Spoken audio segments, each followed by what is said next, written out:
Kažkada išgirdau labai gilias mintis, kuriamis noriu pasidalinti. Gyvenimas tai 2 dienos.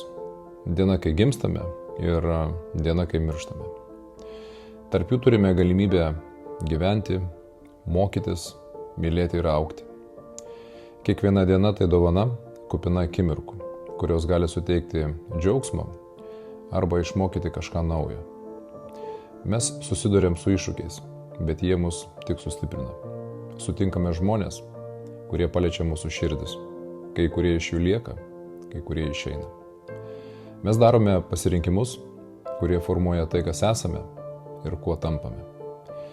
Gyvenimas tai gebėjimas rasti laimę mažose dalykuose. Šypsenoje, saulėlydyje, bendravime su artimaisiais. Tai gebėjimas išnaudoti savo laiką, būti geram kitiems ir daryti tai, ką mylime. Nors atrodo dienų daug, jos praeina greitai. Ir nepastebime, kai ateiname į pabaigą. Todėl turėtumėm gyventi kiekvieną dieną taip, tarsi ji būtų paskutinė, suvokdami, kad mūsų kelionė turi pradžią ir pabaigą. Tačiau svarbiausias laikas tarp jų – laikas, kai esame gyvi. Parašyk komentaruose vieną dalyką, kurį nori nuveikti šiame gyvenime. Nes kai reikia išeiti, svarbiausia tampa tai, ką išgyvenome. Jei šis video palietė tave, pasidalink.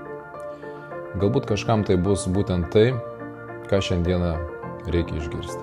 Siunčiu tau šviesos.